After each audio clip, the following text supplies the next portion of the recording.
Hello po, water sign, Cancer, Pisces, and Scorpio. Kumusta po kayong lahat? Okay, so water sign, maraming salamat po sa walang sawang pagsubaybay sa ating pong daily horoscope. And kung ikaw ay bago pa lang sa ating channel, mag-subscribe na po kayo. And i-click mo na rin yung ating notification bell para lagi kang updated sa ating mga bagong upload. Okay, so water sign, tingnan po natin ano ba yung focus ng energy mo ngayon. Water sign. Cancer, Pisces, Scorpio.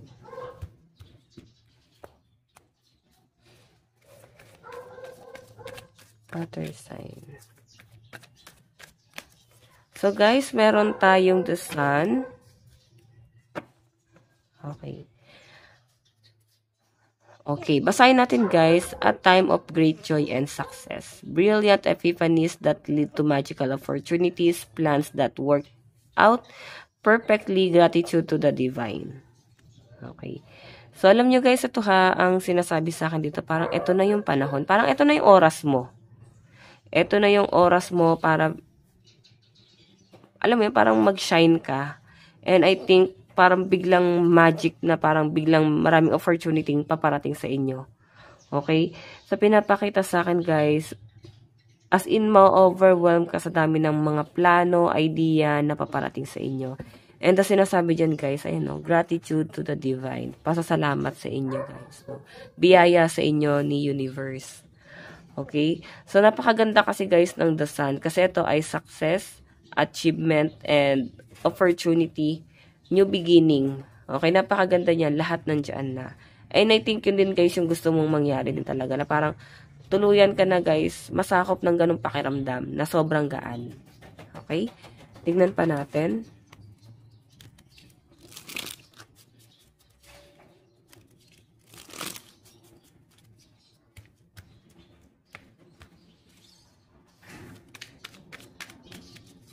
Tignan pa natin.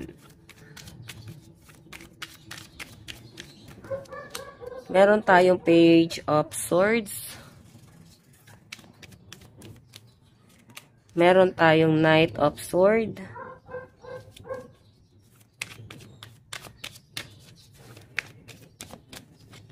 Meron tayong The Emperor.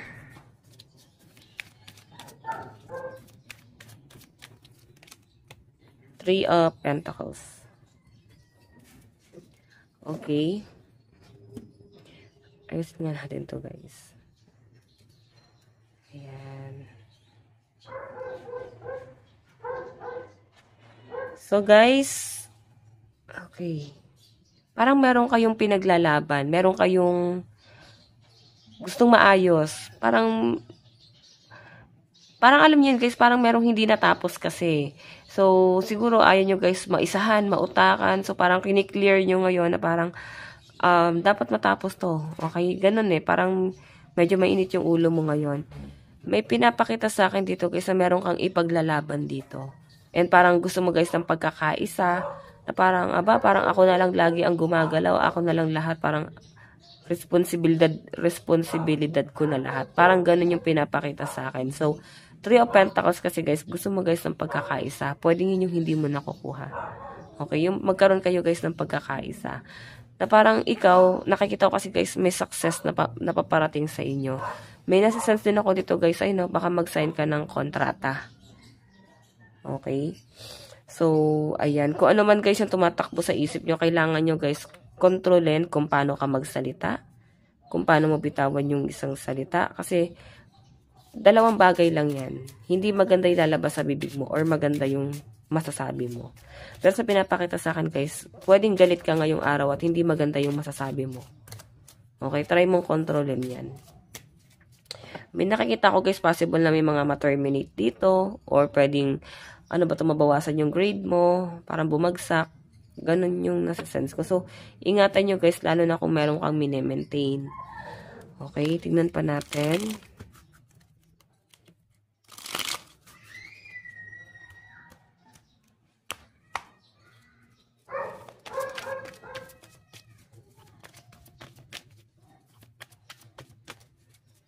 Okay.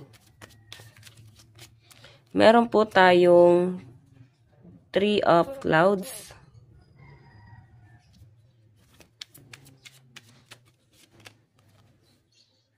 the Emperor,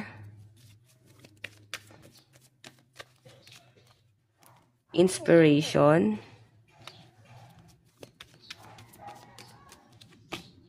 Opportunity.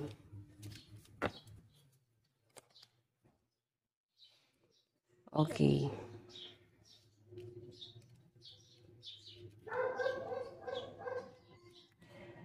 So, guys, ito ha, yung Page of Swords, Heartbreak.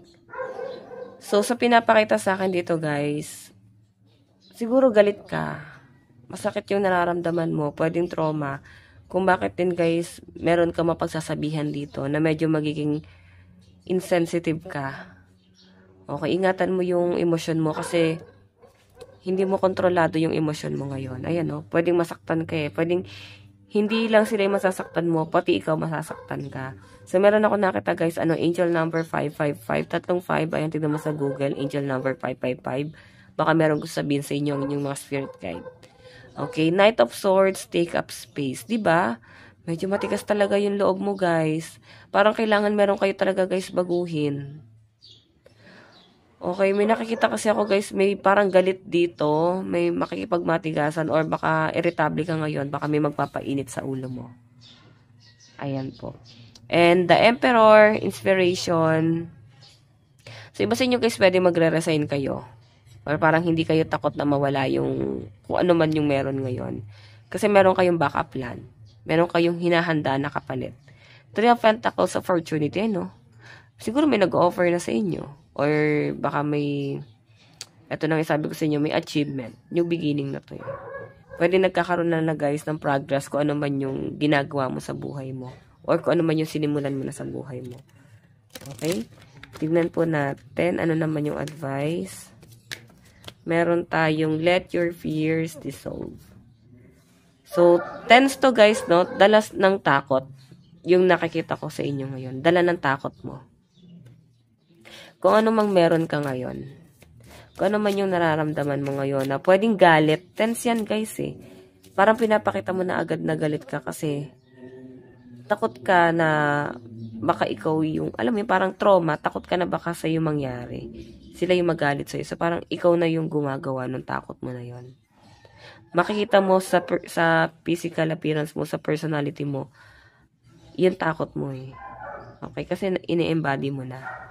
So, water sign, ito lang po ang inyong reading. Bukas po ulit. God bless and love you all. Bye-bye po.